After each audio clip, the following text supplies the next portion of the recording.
చేరివచ్చిన మీ అందరికీ మన ప్రభువు ప్రియరక్షకుడైన యేసుక్రీస్తు వారి నామంలో నా హృదయపూర్వక వందనాలండి. కొరింథీయులకు రాసిన 2వ పత్రిక 8వ అధ్యాయము 9వ వచనం. కొరింథీయులకు రాసిన 2వ పత్రిక 8వ అధ్యాయము 9వ వచనం.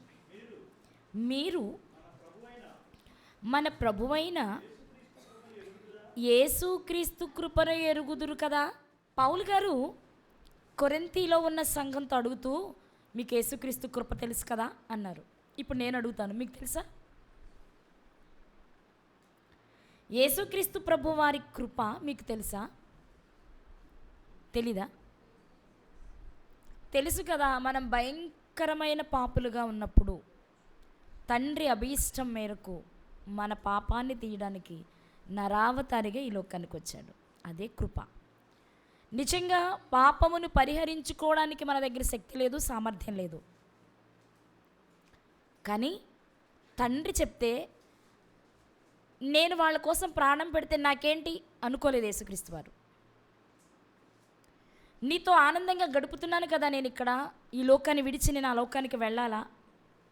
వెళితే మాత్రం వాళ్ళు ఏం చేస్తారు? 4 రోజులు ఆహా ఊహో అంటారు, 5 రోజులు వాళ్ళే తిడతారు, కొడతారు, ఎలాగైనా చేస్తారు. అలాంటి వాళ్ళ కోసం ఎందుకు నేను అనుకోలేదు. కానీ జనరల్గా చెప్పే అర్థం కృప అంటే దేనికి మనం అనర్హులమో దానికి మనల్ని అర్హులని చేసేది కృప. రక్షణ పొందడానికి మనకు అర్హత లేదు, కానీ ఆయన చేసిన త్యాగం మనకు రక్షణనిచ్చింది. అందుకే రక్షించబడి కొరింథీ ప్రాంతంలో ఉన్న వారితో పౌలు గారు చెప్తున్న మాట ఏంటో తెలుసా? మీకు మన ప్రభు అయిన యేసుక్రీస్తు కృప తెలుసు కదా, మీరు ఎరుగుదురు కదా. అవునండి, ఎరుగుతాం. అయితే మీకు మరో మాట చెప్తాను నేను ఇప్పుడు. ఆయన ధనవంతుడై ఉండి మీరు తన దారిద్ర్యము వలన ధనవంతులు కావాలనని మీ నిమిత్తము దరిద్రుడాయను. ఆయన కృపలో ఉన్న విశేషమైన సంగతి ఏంటో తెలుసా? ఆయన ధనవంతుడు, కానీ నీ పేదరికాన్ని, నీ దరిద్రాన్ని, నీ దారిద్ర్యతను తీసివేయడానికి ఆయన దరిద్రుడయ్యాడు. ఇప్పుడు నువ్వేమవ్వాలి? నువ్వు ధనవంతుడు అవ్వాలి. ఇప్పుడు త్రాసు తెలుసు కదా మీకు, ఎక్కడ తెలుసా? తెలుసు కదా. ఫస్ట్ 2 సమానంగా ఉంటాయి. ఏదైనా ఒకవైపు బరువేస్తే ఒకవైపు దిగిపోతుంది, బరువేసింది, వెయ్యింది పైకి తేలుతుంది. ఇప్పుడు రెండింటిని సమానం చేయడానికి ఏం చేస్తాం? ఫర్ ఎగ్జాంపుల్, ఒకవైపు కేజీ రాయి పెట్టాం, వెంటనే కేజీ రాయి పెట్టిన వైపు కిందకి దిగిపోతుంది. దాన్ని ఈక్వల్ చేయాలంటే ఇటువైపు దానికి సమానమైన కూరగాయనో పప్పు దినుసులో ఏవో ఒకటి పెట్టి ఈక్వల్ చేయాలి, అంతేనా? లేదు, దాన్నే మనం పైనుంచాలి అనుకుంటే ఏం పెట్టక్కర్లేదు.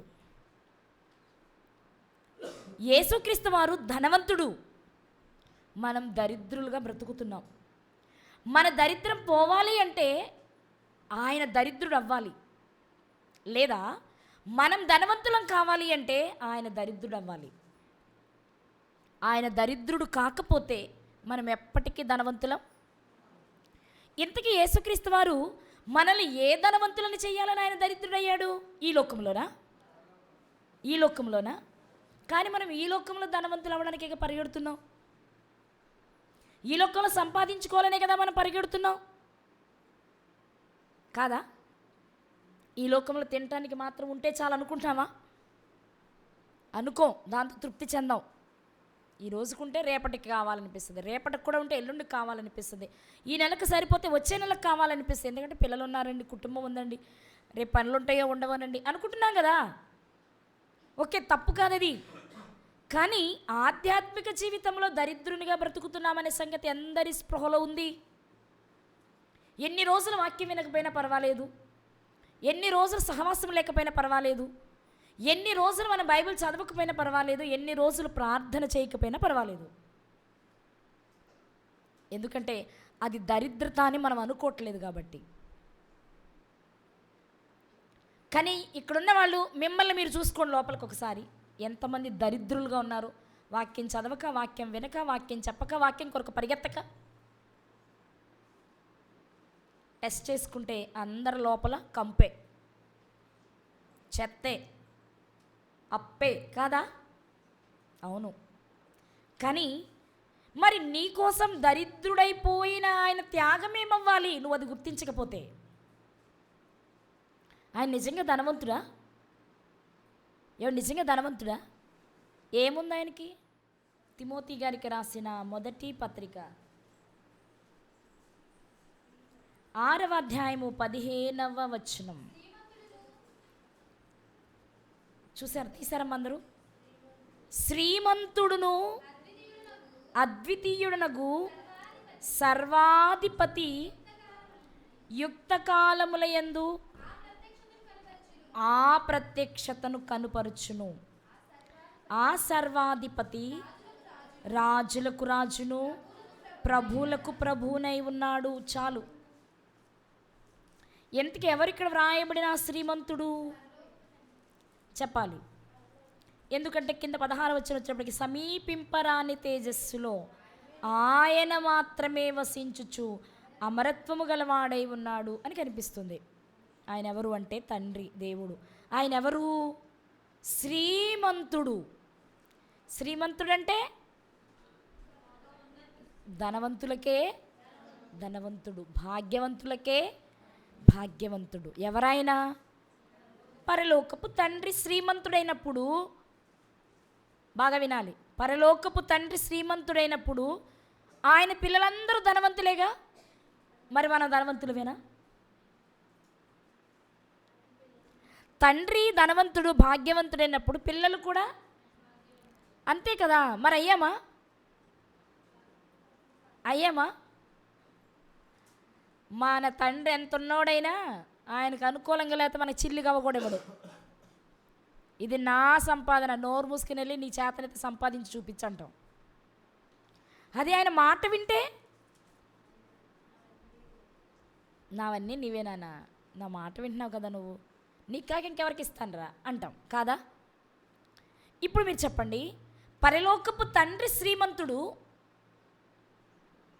ఆయనకు ముద్దు బిడ్డ యేసుక్రీస్తు వారు. ఆయన కాదన్నా ఇస్తాడు. మనం ఎందుకు కాలేపోయామంటే మనం వద్దనుకొని వెనక్కి వస్తున్నాగా. చెప్పిన మాట వినట్లేదు కాబట్టి మనం ధనవంతులం కాలేకపోతున్నాం. కానీ యేసుక్రీస్తు వారు ధనవంతుడు అనడం కంటే ఇంకా గొప్పగా చెప్పొచ్చు. కానీ అక్కడ పోలిక కోసం చెప్పిన మాట అది. అంటే ధనవంతుడు దరిద్రుడు అనే భావం చెప్పడం కోసం వాడిన పదమై ఉండొచ్చు, లేదా క్యాజువల్ వర్డ్ అయి ఉండొచ్చు. అంటే మనకి ఎందుకంటే ధనవంతుడు, భాగ్యవంతుడు, శ్రీమంతుడు 3 పదాలు కనిపిస్తాయి బైబిల్ గ్రంథంలో. ఇక్కడ మనం ఆలోచిస్తే పరలోకపు తండ్రి శ్రీమంతుడు, ఆయన ఇష్టమే తన ఇష్టంగా చేసుకుని బ్రతికిన వారు క్రీస్తు. అప్పుడు తండ్రి యొక్క సర్వ ఆస్తులపైన అధికారం ఉంది. అంటే ఇప్పుడు యేసుక్రీస్తు వారు ధనవంతుడే. ఆయన ఎంత ధనవంతుడు అంటే యేసుక్రీస్తు వారు బంగారు వీధులు కలిగినది పరలోకం. అవునండి, ఎలాంటిది పరలోకం? బంగారు సింహాసనం. సింహాసనం మీద కూర్చొని తండ్రి దగ్గర, ఎందుకంటే మనకు కనిపిస్తుంది యోహాను సువార్త 1వ అధ్యాయం 18వ వచనంలో తండ్రిని బయలుపరచుటకే తండ్రి రొమ్మునున్న యేసుక్రీస్తు వచ్చారని కనబడద్దు మనకి.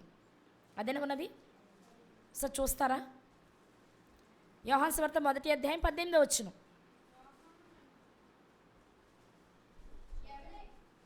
మొదటి అధ్యాయము 18వ వచనం.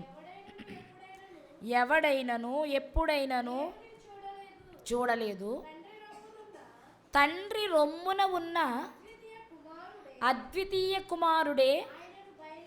అంటే యేసుక్రీస్తు ముందు ఎక్కడి నుంచి వచ్చారు? ఎక్కడి నుంచి వచ్చారు? కరెక్ట్ వర్డ్ చెప్పండి అక్కడ మీరు చదివింది. అంటే ఫస్ట్ ఎక్కడున్నారు ఆయన? రొమ్ము అంటే ఎక్కడ ఉంటుంది? కుడివైపున కావచ్చు, ఎడమవైపున కావచ్చు. కానీ మనకు తెలిసిన ఉద్దేశం ఏంటి? ఎప్పుడూ రైట్ వైపే ఉన్న, రైట్ సైడే ఉంటారు. మరలా వెళ్ళి కుడిపార్శ్వాన్ని కూర్చున్నారని కనిపిస్తుంది. కాబట్టి ముందొచ్చినప్పుడు కూడా అక్కడి నుండే వచ్చారు ఈ వచ్చిన ప్రకారం. ఆయన రొమ్మున ఉన్న అద్వితీయ కుమారుడే వచ్చి ఇప్పుడు మనకు బయలుపరిచాడు అంటే ఆయన దగ్గరగా ఉండి చూసి ఇక్కడికి వచ్చారు. తండ్రితో, తండ్రి దగ్గర, తండ్రిని చూస్తూ, తండ్రి ఇచ్చే వాటన్నిటిని అనుభవిస్తూ అద్భుతమైన జీవితాన్ని జీవించే యేసుక్రీస్తు వారు, నానా నాదంతా నువ్వు ఒక్కడివే అనుభవిస్తున్నావురా, మీ తమ్ముళ్ళందరూ పాపం దరిద్రతను అనుభవిస్తున్నారు, వాళ్ళని ఏమన్నా కొంచెమన్నా ధనవంతులు చేస్తావా, వెళ్తావా? అది ఎంత పని నాన్న, నీకు ఇష్టమా వెళ్ళటం? నీకు ఇష్టమైతే అది నాకు ఎంత కష్టమైనా వెళ్తా, చేస్తా. మరి ఇక్కడలా ఉండదు అక్కడ, ఇక్కడలా ఉండదు అక్కడ. మురికివాడలన్నీ, ఊర్లే కాదు, వీధులే కాదు, హృదయాలు కూడా. వెళ్తావా?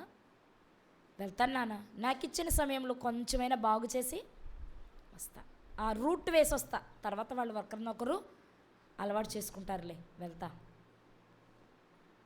మరి రక్తమాంసాలు కలిగి వెళ్ళాలి తెలుసా? అక్కడ వాళ్ళకి అవి లేవు కదా, ఈ దేహం వాళ్ళకు ఉండదు కదా.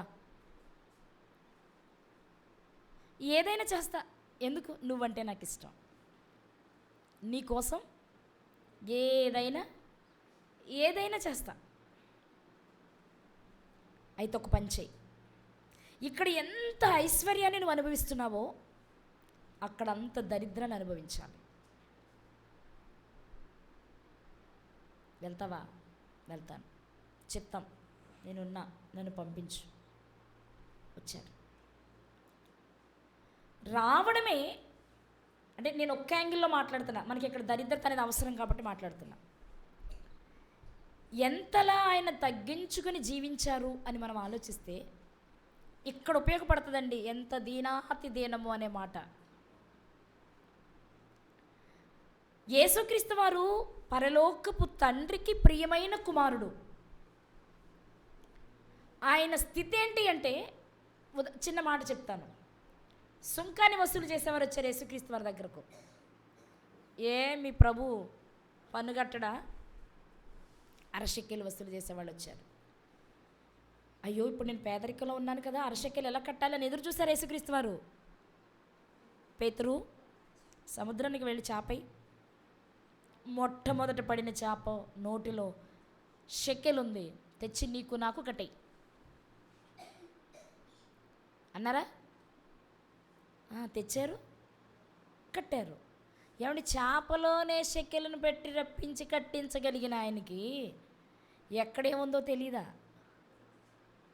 ఏ రాయి రత్నమో, ఏ రాయి వజ్రమో, ఏ ప్రదేశంలో అవి ఉందో. ఎందుకంటే మీరు సామెతలు చదువుతున్నారుగా, నేను ఆయన యొద్ద ప్రధాన శిల్పినై ఉన్నాను అంటే ప్రతీది చెక్కి ఎక్కడ ఏది అమర్చినప్పుడు అన్నీ ఎవరికి తెలుసు? ఆయనకు తెలియందంటూ ఏదీ లేదు, ఆయన లేకుండా ఏది కలుగా లేదు. మరి ఎంత తెలిసిన ధనవంతుడు, భాగ్యవంతుడు, శ్రీమంతుడైన యేసుక్రీస్తు ఈ లోకానికి ఎలా వచ్చాడో తెలుసా? అన్నిటిలోనూ అందరిలోనూ స్వల్పమైన స్థితి కలిగిన వారిగా వచ్చాడు. జనరల్గా మనం మాట్లాడుకుంటాము, సృష్టిలో ఉన్న జీవులన్నిటిలో శ్రేష్ఠుడు మనిషి. ఎందుకు? సాక్షాత్తు పరలోకపు తండ్రి ఆత్మను కలిగినవాడు కాబట్టి. కానీ మనుష్యులను గురించి ఒక మాట చెప్తున్నప్పుడు యోబు గారు ఒక మాట చెప్పారు. అంటే ఈ సందర్భం కాబట్టి మనం దాన్ని తీసుకుందాం. యోబు గ్రంథము 25వ అధ్యాయము 6వ వచనం. మరి నిశ్చయముగా ఏ మనుష్యుడు? పురుగు వంటి మనుష్యుడు, పురుగు వంటి నరుడు ఆయన దృష్టికి పవిత్రుడు కానేరడు కదా. బిల్దద్ గారు చెప్తున్న మాట ఇది. నిశ్చయముగా పురుగు వంటి మనుష్యుడు. మనిషి ఆత్మను కలిగిన వాడు కాబట్టి గొప్పగా చెప్తున్నాం, అది ఆ యాంగిల్. కానీ మామూలుగా మనిషి అంటే ఏంటట? పురుగు లాంటోడట, అంటే చాలా స్వల్పము అని చెప్పడం. అవును కదా? అవునా? చీమ మీ కళ్ళ ముందు నడుచుకుంటూ వెళ్తుంది అనుకోండి, చీమ మీ ముందు నడుచుకుంటూ వెళ్తుంది అనుకోండి, అది ఎలా నడుస్తుంది అని వెనక్కి వెళ్తారా? చటుక్కుని ఏలుబెట్టి నొక్కేస్తారా? ఇమ్మీడియట్గా చంపేయాలి కాదా? పురుగులైనా సరే చంపగలిగితే చంపేస్తాం, చేత్తో చంపలేకపోతే చెప్పుతో చంపేస్తాం, అది కూడా కాకపోతే ఎక్కడికో చోట దూరంగా విసిరేస్తాం. అంటే ఏంటి దాని ఆంతర్యం? అల్పమని. మరి మన జీవితం నీటి బుడగ లాంటిది అన్నారు కదా. నీటి మీద బుడగ ఎంతసేపు ఉంటుంది? సెకండ్స్ కదా. అంటే మనిషి జీవితము స్వల్పమైంది కదా. అలాంటి స్వల్ప జీవితం కలిగిన మానవ రూపంలో యేసుక్రీస్తు ఈ లోకానికి వచ్చారు. ఎవరు? ఎలాంటి ఆయన? ధనవంతుడు, శ్రీమంతుడు. అంటే మన పదంలో చదువుకునే వచ్చిన మెయిన్లో ధనవంతుడు అనుకున్నాం కదా, అది మాట్లాడుకుందాం. ధనవంతుడైన ఆయన మరణమే లేని లోకంలో అమరుడైన దేవునితో సహవాసం చేసే ఆయన ఈ లోకానికి ఎలా వచ్చాడు? దరిద్రునిగా, అందులో పురుగు వంటి మనుష్య రూపాన్ని దాల్చి వచ్చారు. అంటే స్వల్పమైన జీవితం మనిషిది. అలాంటి మానవ రూపం ఎత్తి ఈ లోకానికి వచ్చారు. అందుకే ఫిలిప్పీలకు రాసిన పత్రిక 2వ అధ్యాయము 6వ వచనం, ఆయన దేవుని స్వరూపము కలిగిన వాడై ఉండి, దేవుని స్వరూపము కలిగిన వాడై ఉండి, అంటే దేవుని రూపమేదో ఆయన రూపము కూడా అదే రూపము కలిగిన వాడై ఉండి, దేవునితో సమానుడు కాదు. బాగా పట్టుకోవాలి మీరు మాటలు. దేవునితో సమానుడు కాదు, సమానముగా ఉండుట. అంటే ఇలా ఉంచుకున్నాడు తండ్రి కాబట్టి ఉన్నారు ఈయన.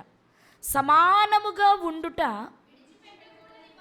అంబా, మీ పక్కన చోటు దొరికింది, మీ రొమ్మున అనుకునే అవకాశం వచ్చింది, దీన్ని వదిలి నేను ఎలా వెళ్ళను అనలేదు. కానీ దాన్ని అలా విడిచి ఇలా వచ్చారు ఇలకు కదా. ఇలా రావాలంటే ఆ స్వరూపాన్ని విడిచి ఈ స్వరూపాన్ని ధరించాలి. ఆ లోకాన్ని వదిలి ఈ లోకానికి రావాలి. దేవుని స్వరూపము కలిగిన వాడై ఉండి దేవునితో సమానముగా ఉండుట విడిచిపెట్టకూడని భాగ్యమని ఎంచుకొనలేదు, కానీ మనుష్యుల పోలికగా పుట్టి మనుషులలో కూడా దాసుడు. అర్థమైందా? ముందు మనిషి అని తీసుకుందాం. అసలు అన్నిటిలో మనిషే గొప్పోడు అనుకుంటే కొన్ని సందర్భాలలో మనిషి కూడా అల్పమే అని మొదట చూసాం. ఆ మనుషులలో కూడా యజమానికి దాసుడికి భేదం ఉందా? ఇప్పుడు యేసుక్రీస్తు ఎలా వచ్చారు? యేసుక్రీస్తు వారు దాసుడు. దాసుడు అంటే ఎలా ఉన్నారా? ఇట్రారా, అది చేయరా, అది పట్టరారా, నిన్నేరా, నీకేరా, ఇది ఈ భాష ఉంటుంది. అదే యజమాని అయితే, అయ్యగారు చెప్పండి, ఎక్కడికి వెళ్ళమంటారు, ఏం చేయమంటారు, అమ్మగారు, తేడా. వీటిల్లో ఎలా ఉండడానికి ఇష్టపడ్డారు యేసుక్రీస్తు? దాసునిగా. నేను వెళ్తే నువ్వు పంపించావు నాయన, నీకోసం వెళ్తా, కానీ అక్కడ ఏరా పోరా అంటే ఒప్పుకోను. దాసునిగా కాను, అక్కడ కూడా ఎలా వెళ్తాను నేను? నీ కుమారునిగా, యజమానిగా వెళ్తాను అనలేదు. దాసుని పోలికగా పుట్టి ధరించుకుని తన్ను తానే రిక్తునిగా చేసుకునేను. ఎంత కావాలో అంత తగ్గిపోయారట యేసుక్రీస్తు వారు. ఎంత కావాలో అంత ఉన్న ఆయన ఎంత తగ్గాలో అంత తగ్గిపోయారు. ఎందుకు? ఇది ముఖ్యం. ఎందుకు తగ్గారు? పనిలేక, జస్ట్ చూడటం కోసం అంటే కాదు, మనలను అక్కడికి చేర్చడానికి. శ్రీమంతుడైన దేవునితో మనకు సంబంధం కలపాలంటే ఆయన దరిద్రుడు కాక తప్పలేదు. కాబట్టి మనిషిగా వచ్చారు. మనిషిగా వచ్చిన ఆయన ఎలా జీవించారు అని కనుక మనం ఆలోచిస్తే మనకి బైబిల్ గ్రంథంలో ఒక మాట కనిపిస్తుంది. ఆదికాండము 43వ అధ్యాయం 32వ వచనం. అతనికిని వారికిని అతనితో భోజనము చేయుచున్న ఐగుప్తీలకును వేరువేరుగా వడ్డించిరి. ఈ సందర్భం మీకు తెలుసు కదా. యోసేపు గారు ఐగుప్తు దేశంలో ఉండగా వారి అన్నలు అక్కడికి వెళ్ళారు. అందరికీ విందు చేశారు. చేసినప్పుడు అతనికిని వారికిని అతనితో భోజనము చేయుచున్న ఐగుప్తీలకును వేరువేరుగా వడ్డించిరి. ఐగుప్తీలు హెబ్రీలతో కలిసి భోజనము చేయరు, అది ఐగుప్తీలకు హేయము. ఇప్పుడు చెప్పండి, యేసుక్రీస్తు ప్రభు వారిది ఏ గోత్రం? యూదా గోత్రం. యూదా ఎవరి కుమారుడు? యాకోబు గారి కుమారుడు. యాకోబు గారు ఎవరి కుమారుడు? ఇస్సాకు గారు ఎవరి కుమారుడు? అబ్రహాం గారు ఎవరు? హెబ్రీడు. అబ్రహాం గారు ఎవరు? హెబ్రీడు. ఇప్పుడు మీరు ఇలా చూసుకుంటూ వెళ్తే హెబ్రీలు ఎలాంటి వారు అంటే, ఆనాడు ఐగుప్తీయులకి హెబ్రీలు ఎలాంటి వాళ్ళు అంటే, బాబోయ్ ఎవరైనా హెబ్రీలు భోజనానికి వెళ్ళారనుకోండి, ఐగుప్తీయుల దగ్గరికి భోజనం పెట్టాల్సి వస్తే వాళ్ళకి వేరుగా పెట్టాలి. ఎందుకు? వాళ్ళతో మేము భోజనమా? నో, ప్లేట్ తెచ్చి ఇటువైపు కూర్చునేవాళ్ళు అనమాట. అసలు పెట్టరు. అంటే ఇక్కడ మీరు అర్థం చేసుకోవాల్సిన విషయం ఏంటి అంటే, హెబ్రీలు అంటే చాలా తక్కువ భావన ఉండేది నాటి కాలంలో. అది హెబ్రీలు అంటే చిన్న చూపు. ఇంకా మన భాషలో చెప్పాలంటే హెబ్రీలు అంటే చిన్న చూపు. అలాంటి చిన్న చూపు చూసే హెబ్రీ జాతిలో నుండే వచ్చిన వారే చెప్పాలి ఎవరు? యేసుక్రీస్తు వారు. మనిషే పురుగు లాంటి వాడు అనుకుంటే మనిషి రూపాన్ని ధరించారు. అంటే ఇక్కడ మనిషి అంటే మరలా ఆత్మను గురించి అన్నిట్లో శ్రేష్ఠులు ఆ వైపుకి వెళ్ళకండి, అది ఇంకో కోణం నాణ్యానికి. మనం ఇప్పుడు ఆలోచిస్తుంది దరిద్రత వరకు మాత్రమే. ఇక్కడ ఇది ఆలోచించండి. మానవ రూపం ఎత్తి మానవ రూపంలో కూడా దాసుని రూపము కలిగి దాసుని రూపంలో కూడా స్వల్పమైన హేయమైన వారుగా భావించే హెబ్రీ జాతిలోనికి వచ్చారు. అదని మనం చదివింది. కలిసి భోజనం చేయడానికి ఇష్టపడని జాతి ఏది? హెబ్రీలు. అలాంటి జాతిలో నుండే, అంటే తెగలుగా విడగొట్టుకుంటూ వస్తే వేరుగా విడగొట్టుకొస్తాం. తర్వాత కాలంలో ఇశ్రాయేలీలు అన్నాం. అసలు ఇశ్రాయేలీలకు మూలపితుడు అబ్రహాం గారిని తీసుకుంటే ఆయన ఎవరు? హెబ్రీడు. మనం అలా తీసుకుంటే హెబ్రీలు ఎవరు అంటే హేయులు, మిగిలిన జాతుల వారికి. ఆ తర్వాత యాకోబు గారు వచ్చారు. యాకోబు గారిలో నుంచి ఇశ్రాయేలీలు వచ్చారు కదా. మరి యాకోబు గారు ఎలాంటి వారు అంటే బైబిల్ చెప్తుందో మాట చూద్దాం. యెషయా గ్రంథము 41వ అధ్యాయం 14వ వచనం. పురుగు వంటి యాకోబు, స్వల్ప జనమగు ఇశ్రాయేలు. చాలు, యాకోబు గారు అనగానే ఇశ్రాయేలీలు. ఇశ్రాయేలీలు ఎలాంటి వారట? పురుగు వంటి. యేసుక్రీస్తు వారు ఎందులో నుంచి వచ్చారు చెప్పాలి. ఎక్కడ మాట్లాడుకున్నప్పుడు అక్కడికి రావాలి మీరు. ముందు మనం హెబ్రీల దగ్గర, అబ్రహాము గారి దగ్గర మాట్లాడుకుంటే హెబ్రీలు అందరికీ హేయముగా ఉన్న కాలం అది. అంటే అది కూడా తక్కువ తీసుకున్నారు. ఇక ఇశ్రాయేలు దగ్గర అంటే యాకోబు గారి దగ్గరకు వస్తే, అంటే అబ్రహాము గారి కుమారుడు ఇస్సాకు, ఇస్సాకు గారి కుమారుడు యాకోబు. యాకోబు గారిని తీసుకుంటే యాకోబు గారు ఎలాంటి వారని చెప్తుంది అంటే, అక్కడ అన్నిట్లో ఉద్దేశం ఏంటంటే తక్కువ, స్వల్పము, నీచము అని అర్థం. అంతే మీరు తీసుకోవాల్సింది. అదే యాకోబు గారు ఎలాంటి వారు? పురుగు వంటి యాకోబు. అంటే ఏది స్వల్పంగా సమాజంలో ఉందో అక్కడికి యేసుక్రీస్తు వారిని పంపిస్తున్నారు తండ్రి. ఎందుకంటే అంత స్వల్పమైన దానిలో కూడా నువ్వు ఇమ్మడాలి, వారికి మాదిరి నువ్వు చూపించాలి. ఇశ్రాయేలీలలో నుండి హెబ్రీలను తీసుకున్నాం, ఇశ్రాయేలీలను తీసుకున్నాం.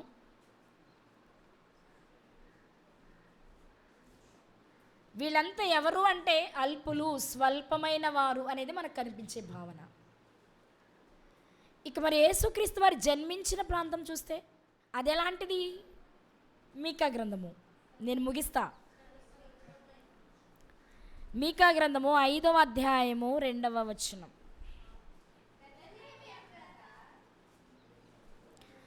బేత్లెహేము ఎఫ్రాతా ఏ గ్రామము? ఇప్పుడు చెప్పండి.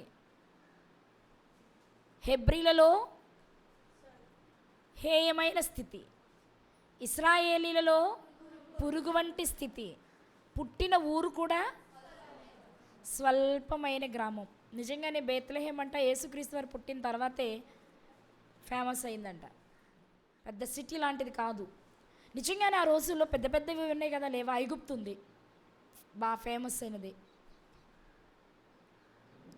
యెరూషలేం ఉంది, యెరూషలేంను ఆనుకొనే ఉంది ఇది. కానీ యేసుక్రీస్తు వారు యెరూషలేంలో పుట్టలేదు, బేత్లెహేంలోనే పుట్టారు. ఎందుకో తెలుసా? అన్ని విషయాలలో స్వల్ప స్థాయిలో ఉంచి అధికమైన స్థాయికి ఆయన హెచ్చించాలన్నది దేవుని ఉద్దేశం. ఎవరైతే ఈ స్థాయి నుండి అన్నిటినీ ఫేస్ చేసి నిలబడగలుగుతారో వారు తమను తాము హెచ్చించుకోగలుగుతారు కదా. తనను తాను తగ్గించుకునేవాడు అనే వచనం నెరవేరాలి అంటే అన్ని విషయాలలో యేసుక్రీస్తు వారు స్వల్పంగానే ఉండాలి. జాతి మొదలుకొని, పూర్వీకుల జాతి మొదలుకొని మనం ఆలోచిస్తే దేన్ని తీసుకున్నా, ఎటువైపు నుండి తీసుకున్నా ఆయనది ఎలా ఉంది? తక్కువ స్థాయి, స్వల్ప స్థాయి. అలా అని పోని తల్లిదండ్రులు ఏమైనా గొప్పోళ్ళ? ఊరు చిన్నదేలేండి, జాతి చిన్నదేలేగండి. వాళ్ళ అమ్మ నాన్న మంచి ఐశ్వర్యవంతులు అనడానికి ఏమైనా ఉందా? ఆయన దరిద్రుడని చెప్పింది బైబిల్. దరిద్రుడు అయ్యాడు అంటే అవ్వాల్సిందే కదా. అంటే తల్లిదండ్రులు కూడా పేదవాళ్ళు అయితేనే ఆ మాట చెల్లుద్ది. మరి దాన్ని మనం ప్రూవ్ చేసుకోవాలిగా. ఇప్పుడు మనం చదువుకున్నాం, హెబ్రీలు ఏంగా చూసేవాళ్ళంటే తక్కువ వాళ్ళని, ఇశ్రాయేల్ అంటే పురుగు వంటి వాడని, అంటే పురుగులని కాదు తక్కువ అని అక్కడ మనం తీసుకోవాలి, స్వల్పం అని. అలాగే బేత్లెహేముని గురించి మాట్లాడిన మాట స్వల్పం అని. మరి వీళ్ళు కూడా పేదోళ్ళు అవ్వాలిగా, దరిద్రులు అవ్వాల్సిందే కదా. అవును అని చెప్పడానికి మనకు ఏదో ఒక ఆధారం కావాలి. లూకాసు వార్త 2వ అధ్యాయము 22 నుండి. మోషే ధర్మశాస్త్రము చొప్పున వారు తమ్మును శుద్ధి చేసుకున్న దినములు గడిచినప్పుడు ప్రభువునకు ప్రతిష్ఠ చేయవలెను.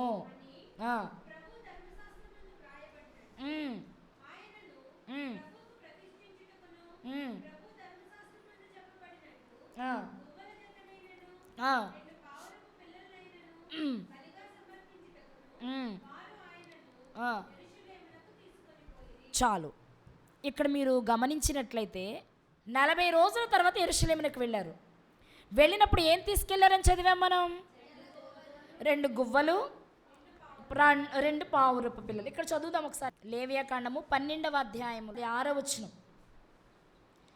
కుమారుని కొరకే గాని కుమార్తె కొరకే గాని ఆమె శుద్ధి దినములు సంపూర్తి అయిన తర్వాత ఆమె దహన బలిగా 1 ఏడాది గొర్రె పిల్లను, పాప పరిహారార్థ బలిగా 1 పావురపు పిల్లనైనను, తెల్ల గువ్వనైనను ప్రత్యక్షపు గుడారం యొక్క ద్వారమునకు యాజకుని యొద్దకు తీసుకొని రావలెను.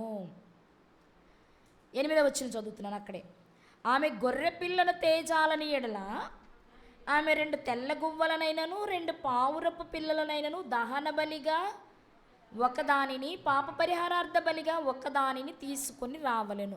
గొర్రెను తేలేకపోతే అంటే అర్థం ఏంటి? అర్థం గొర్రె పిల్ల కొనేంత స్తోమత లేదు అని. పావురాలు గువ్వలు తెచ్చారంటే అర్థం ఏంటి? పేదోళ్ళనా ఉన్నోళ్ళనా? మామూలుగా అయితే మరి మనం చెప్పలేం కదా. వడ్రంగైనంత మాత్రం అలా ఉండాలనేది. వాళ్ళు వడ్రంగులు కోటీశ్వర్లు ఉన్నారు, కానీ వాళ్ళు పేదవాళ్ళు అని చెప్పడానికి మనకి ఎవిడెన్స్ ఏంటి అంటే వీళ్ళు నిజంగా స్తోమత కలిగిన వాళ్ళైతే గొర్రెపిల్లని పట్టుకెళ్ళేవాళ్ళు. కానీ గువ్వల్ని పావురాలని పట్టుకెళ్ళాలంటే అవి తేజాలని ఎడాలంటే అవి తెచ్చే స్తోమత లేనప్పుడు ఆప్షన్గా దేవుడు ముందే చెప్పాడు ధర్మశాస్త్రంలో. కాబట్టి వీళ్ళు ఇవి తెచ్చారు అంటే అర్థం ఏంటి? అవి తేలేరు అని. ఎందుకు తేలేరు అంటే వాళ్ళ పరిస్థితి అది కాదు అని. అంటే అక్కడ నుండి ఇక్కడి వరకు ఎక్కడ చూసినా దీనత్వమే, పేదరికమే, హేయమే, స్వల్పమే. ఎందుకిన్ని? ఎందుకయ్యా ఆ మహాలోకంలో తండ్రితో ఆనందంగా అనుభవించవలసిన నీవు పుడితే పుట్టావు, హేరోది ఇంట్లో పుట్టకూడదు, పిలాతు ఇంట్లో పుట్టకూడదు కదా. మరి రాజులు కదా, వాళ్ళు చక్రవర్తులు కదా, పుట్టచ్చా? అక్కడ పుడతారనే పాప జ్ఞానులు వచ్చారు రాజని. కాదు, అక్కడ పుడితే నీకు విలువ తెలీదు. స్వల్ప స్థాయి నుండి అన్నిటిలోనూ స్వల్పమైన స్థాయినే ఎంపిక చేసి పంపించారు తండ్రి అయిన దేవుడు. మరి ఈ లోకంలోనికి వచ్చాక తల్లిదండ్రులు పేదవాళ్లే, అదే కదా మనకు అర్థమైన విషయం. అలానే యేసుక్రీస్తు తల్లిదండ్రుల దగ్గర నుంచి బయటకు వచ్చాక ఏమైనా విలాసవంతమైన జీవితాన్ని అనుభవించారా? ఒక వ్యక్తి వచ్చాడు, చూద్దాం. మత్తయి గారు రాసిన సువార్త, మత్తయి సువార్త 8వ అధ్యాయము 19-20 వచనాలు. ఒక శాస్త్రి వచ్చి, బోధకుడా, నీవెక్కడికి వెళ్ళినను నీ వెంట వచ్చేదనని ఆయనతో చెప్పాను. అందుకు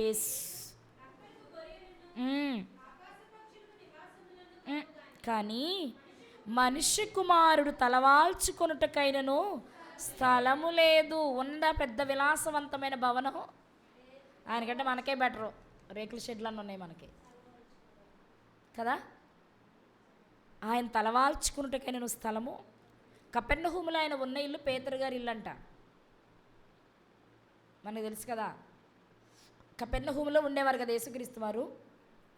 నజరేతు వీళ్ళ అమ్మ వాళ్ళు ఉన్నదే, అది పేదిల్లే. కపెర్నహూముకి వచ్చిన తర్వాత ఉన్నది పేతురు గారి ఇల్లు, అది ఆయన అవ్వదు. ఇక ఈయన కూడా చేసింది ఏంటి? పగలంతా సువార్త చెప్పడం, రాత్రి కొండకి వెళ్ళి ప్రార్థన చేసుకోవడం, అలా టైంపాస్ చేసేసారు. అంటే ఆయనకి ఈ లోకంలో ఏముంది? ఎంత దరిద్రత అనుభవించారండి ఆయన. అలానే లేనివారా? కానీ ఎందుకంత అంత భయంకరమైన దీనత్వం ఎందుకు చెప్పండి మీరు? ఎందుకు అంత భయంకరమైన దీనత్వం చెప్పండి కదా. మరి ఎప్పుడవుతాం మనం ధనవంతులం? ఆయన దీనత్వం మనకు అర్థమైనప్పుడే కదా. ఏమండి, పుట్టింది బెత్లెహేములోనే, కానీ నన్ను పడుకోబెట్టడానికి మంచి స్థలం ఉందా? ఎక్కడ పడుకోబెట్టారు? పశువుల తొట్టెలో కదా. అవునా, పశువుల తొట్టెలో కదా. ఎక్కడుంది? మనం అంచెలంచెలుగా చూసుకుంటూ వచ్చాం. ఎక్కడ చూసినా ఆయన గోత్రం, ఆయన వంశం, ఆయన ఊరు, ఆయన ఇల్లు, ఆయన తల్లి, ఏది తీసుకున్నా స్వల్ప స్థాయి. ఎందుకో తెలుసా? స్వల్ప స్థాయిలో ఉన్న మనుషులు ఆయన చూసినప్పుడు అనిపించాలి వాళ్ళకి ఏమనో, మేము ఎప్పటికైనా ఆ లోకాన్ని మేము స్వతంత్రించుకోవాలి. అందుకోసం ఇక్కడున్నది ఏదైనా, అది చిన్నదైనా తక్కువైనా లేనిదైనా సంతోషంగా అన్నీ అనుభవించి వచ్చిన ఆయనే స్వల్పమైన జీవితాన్ని అనుభవిస్తే మన పూర్వీకులు ఏమీ లేకపోయినా మనకెందుకు బిల్డప్పు చెప్పండి? మనకెందుకు బిల్డప్పు? మన అమ్మా నాన్నలు ఏం కోటీశ్వర్లు కాదు, మన తాత ముత్తాతలు కూడా ఏం కోటీశ్వర్లు కాదు. కానీ మనం ఇవాళ ఏది లేకపోయినా, ఏంటి ఇది లేదా, మీకు బాత్రూమ్ లేదా, మీకు బెడ్రూమ్ లేదా, మీకు డైనింగ్ టేబుల్ లేదా అంటున్నవే, ఎక్కేందుకు కూర్చొని తినలేమా? మన స్థితి అదేగా, మన అమ్మ నాన్న స్థితి అదేగా, మన తాత ముత్తాతల స్థితి అదేగా. పోనీ నువ్వు సంపాదించి నీ పిల్లవాడికి నేర్పు, తప్పలేదు. కానీ నువ్వు అనుభవించకుండా వచ్చి ఇక్కడ ఇంకేదో అనుభవించాలంటవే. ఉంటే తిను, నో ప్రాబ్లం, ఉంటే అనుభవించి, ఎవరు వద్దనరు. కానీ నిన్నటి వరకు నీకు అదేమీ లేదు, ఇంకా చెప్పండి వాళ్ళ కూడా లేదు. కానీ నిన్న సంగతి మర్చిపోతున్నావు, ఇవాళ లేదని మాత్రమే అంటున్నావు. గొప్పగా ఉండడానికి ప్రయత్నించు, తప్పు కాదు. ఉంటే గొప్పగా బ్రతుకు, తప్పు కాదు. కానీ లేకపోయినా గొప్పలకు పోవడం మాత్రం చాలా తప్పు. అది క్రైస్తవులకు అసలే తగదు. ఎందుకంటే మన ప్రభువు మనకు చూపించింది దీనత్వాన్ని కదా. నువ్వు ధనవంతుడు కావాలనే, అది ఆధ్యాత్మిక జీవితంలో. ఆధ్యాత్మికంగా నువ్వు ధనవంతుడు కాకుండా, దేవుని ఎడల నువ్వు ధనవంతుడు కాకుండా, లోకంలో ఎంత సంపాదించుకున్న దేవుని దృష్టిలో నువ్వెవరివి? దరిద్రుడివే కదా. అంత దీనత్వాన్ని నీ కొరకు ఆయన అనుభవిస్తే, ఆయన అనుభవించిన దీనత్వం ఒక్కరోజైనా నీకు గుర్తొస్తుందా? ఎవరి కొరకు ఆయన అంతలా తగ్గించుకుని వచ్చింది? రాయబడిన మాట అదే కదా, మీరు ధనవంతులు కావాలని. కానీ నువ్వు నిజంగా ఆయన కోరుకున్న ధనవంతుడు అవ్వాలని పరిగెడుతున్నావా? ఇక్కడ ఒక్కటే మనం అర్థం చేసుకోవచ్చు. ఆయన ఎలా ధనవంతుడు? పరలోకములో ఉండే వైభవాన్ని వదిలి ఈ లోకానికి వచ్చారు ఆయన బాధలు అనుభవించడానికి. ఎందుకయ్యా అంటే నువ్వు మరలా ఆ లోకానికి వెళ్ళి నువ్వు ధనవంతుడవు కావాలని. ఇప్పుడు నువ్వు ఆ ధనవంతుడు అయ్యే ప్రయత్నం చేయనప్పుడు, ఆ లోకానికి వెళ్ళే ప్రయత్నంలో మనం లేనప్పుడు ఆయన అనుభవించిన దరిద్రతకు అర్థం ఉందంటారా? మీరు చెప్పాలి. ఆయన అనుభవించిన దరిద్రతకు అర్థం ఉందా? ఎందుకు అనుభవించాడు ఆయన? మన కోసమే కదా. మరి మనము దేవుని ఎడల ధనవంతులము కాక, ఆ క్రీస్తు ప్రేమను మనం అర్థం చేసుకొనక, చిన్న వాటికి చితక వాటికి దేవుని మీద అలిగి దేవునికే దూరం అయిపోయే ప్రయత్నం చేస్తే ఆయన చేసిన త్యాగానికి అసలు అర్థమేముంది చెప్పండి? ఏముంది? అర్థమేముంది? ధనవంతుడైన ఆయన మన కోసం దరిద్రుడయ్యాడు. దరిద్రులమైన మనము మన కోసమో ఆయన కోసమో ధనవంతులం కావాలి. అది క్రిస్మస్ టైంలో తప్పకుండా మనం గుర్తించాలి. ఎలా ధనవంతులం అవుతాం? మీ అందరికీ తెలుసు, సత్క్రియలు అనే ధనాన్ని మనము సంపాదించాలి. దేవుని ఎడల మనము ధనవంతులము కావాలి. మరి మన సత్క్రియ చేయట్లేదు, చిన్న ఇబ్బంది వచ్చిందనుకో, దేవుని పనే మానేస్తా నేను, మళ్ళీ మిగిలిన పనులు ఏం మానను. తినే పని మానను, విశ్రాంతి తీసుకునే పని మానను, కష్టపడే పని మానను. ఏ పని మానేస్తావు? దేవుని పని మాత్రమే మానేస్తాను. అంటే ఆ మాట ఎలా పలుకోగలుగుతున్నావు? యేసుక్రీస్తు నీ కొరకు అనుభవించిన దరిద్రత నీకు గుర్తుకు రావట్లేదా? యేసుక్రీస్తు నీ కొరకు అనుభవించిన శ్రమలు నీకు గుర్తుకు రావట్లేదా? నిన్ను కాపాడుకోవడానికి ప్రియమైన తన కుమారుని బలిచ్చిన దేవుని ప్రేమ నీకు గుర్తుకు రావట్లేదా? అది గుర్తొస్తే దేవుని పని మానేస్తాను అనవే అంటావా? చెప్పండి, అంటావా? మన తల్లిదండ్రులు చేసిన కష్టం మనకు గుర్తొస్తే మనం బాధ పెడతామా? మరి మనం బాధపడుతున్నామంటే మనకు ఆ విలువ అర్థమైందా? అలాంటప్పుడు ఎందుకండి మనలాంటి వాళ్ళ కొరకు ఆయన దరిద్రుడు అవ్వడం? చెప్పండి, అలాంటి వాళ్ళు ఎందుకండి? మనమే ఉన్నాము, మట్టిళ్ళల్లో పెరిగిన వాళ్ళమే మనం కాదా? మీరందరూ ఫస్ట్ నుంచి డాబాల్లోనే పెరిగారా? పోనీ పిల్లలు, ఈ జనరేషన్ పిల్లలు పెరిగారేమోలండి. మనమంతా ఇంచుమించు మన మట్టి రోడ్ల కాలంలో నుంచి వచ్చిన వాళ్ళమేగా కాదా? మనమే ఇప్పుడు ఏదైనా కొన్ని చోట్ల మనకు అలవాటు తప్పింది. మనం కొంచెం ఏదో మంచి ఇల్లు కట్టుకున్నాం, సిమెంట్ రోడ్లు వచ్చినాయి మన ఊరిలో. ఇప్పుడు ఇంకా పక్కా పల్లెటూర్లకి వెళ్ళి ఆ బురదలో నడవాలంటే కొన్ని సందర్భాలు మనకు చాలా విసుగుగా, ఇబ్బందిగా అనిపిస్తుంది. అనుభవించొచ్చిన మనమే అలాంటి ప్రదేశానికి వెళ్ళడానికి చాలా ఇబ్బంది పడతాం. బాత్రూమ్ లేకపోతే ఇబ్బంది పడిపోతాం. మంచిగా నీట్గా కాళ్ళకు బురద అంటేనే ఇబ్బంది పడిపోతున్నాం కదా. అది అనుభవించొచ్చిన మనకే అంత ఇబ్బందిగా ఉంటే, మహాలోక వైభవాన్ని వదులుకొని వచ్చిన ఆయన ఇక్కడ బ్రతకాలంటే ఎంత కష్టంగా అనిపించుంటుంది ఆయనకి. కానీ ఏనాడైనా దాన్ని కష్టంగా భావించారా? ఎందుకు? నువ్వు కష్టపడకూడదని. రేపు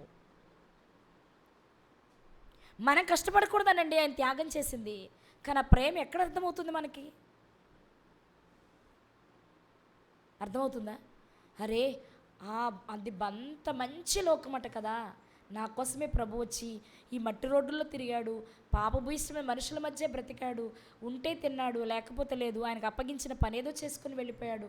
ఎవరి మీద ఆయనకి వ్యామోహం లేదు, ఏ ఆజ్ఞను ఆయన మేర లేదు. ఇంత అద్భుతమైన జీవితాన్ని జీవించింది ప్రభు నా కొరకే కదా, నన్ను పరలోకానికి చేర్చడానికే కదా అనే విషయం ఎందుకు గుర్తుకు రావట్లేదు మనకి? నిన్ను కన్న తల్లిదండ్రులు గుర్తొస్తున్నారు వాళ్ళకి పనుల విషయంలో, నువ్వు కట్టుకున్న భార్య గుర్తొస్తుంది, భర్త గుర్తొస్తున్నాడు, నువ్వు కన్న పిల్లలు గుర్తొస్తున్నారు. కానీ నీకంటూ వీళ్ళందరినీ ఇచ్చిన దేవుని ఎందుకు మర్చిపోతున్నావు? ఎందుకు మర్చిపోతున్నావు? అసలు నీ జ్ఞాపకాలలో దేవుడు అన్న పేరే లేదు, నామకార్థంగానే మనం భక్తి చేస్తున్నాం కాబట్టి. కానీ ఆలోచించండి ఒకసారి, ధనవంతుడైన ఆయన మన కోసం దరిద్రుడయ్యాడు. ఇప్పుడు నువ్వు ఆ దరిద్రతను పోగొట్టుకుంటేనే ఆయన దరిద్రతను అనుభవించిన దానికి అర్థం. నేను ఈ దరిద్రతలోనే ఉంటాను అంటే నిన్నెవ్వరు బాగు చేయలేరు. ఒకసారి ఆలోచించండి, మనం ఏ స్థితిలో ఉన్నాము. ప్రకటన గ్రంథంలో ఒక సంఘంతో మాట్లాడతారు, నువ్వు దరిద్రుడవు, దిక్కుమాలిన వాడవు, దౌర్భాగ్యుడవు. ఆ స్థితిలోనే ఉన్నాం మనం ఈరోజు. ఎందుకని? క్రీస్తు వచ్చి చేసిన త్యాగాన్ని గుర్తించక, క్రీస్తే నా రక్షకుడు, నా విమోచకుడు, నా మార్గమని గుర్తించక, ఒకవేళ గుర్తించిన ఆ మార్గంలో పయనించక, బాప్తీసం తీసుకునేటప్పుడు ఏదో నామకార్థంగా గుర్తించి ఓకే అంటాం, కానీ 4 రోజులు పోగానే ఆయన ప్రక్కన పెట్టేస్తున్నామంటే ఆ విలువ మనకు అర్థమైందా? ఆయన సర్వ సుఖాలను విడిచి కష్టాలను మన కొరకు అనుభవిస్తే నువ్వు ఇక్కడ సుఖాన్ని చూసుకొని శాశ్వతమైన కష్టాన్ని పొందుతున్నావు. కానీ ఒకసారి ఆలోచించండి, ధనవంతుడైన ఆయన మన నిమిత్తము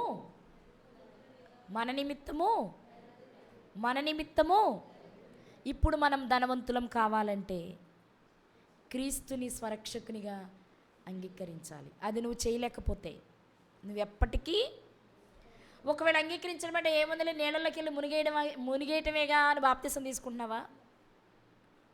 అది కాదు. బాప్తిస్మం తీసుకున్న మనము ప్రభు యొక్క శరీర రక్తాలలో పాలు పంచుకోవాలి. శరీర రక్తాల్లో పాలు పంచుకుంటున్న మనము ఆయన పనిలో ఉండాలి. పని చేయకపోయినా, పాల్గొనకపోయినా బాప్తిసం తీసుకోవడం వలన ఏ ప్రయోజనము ఉండదు.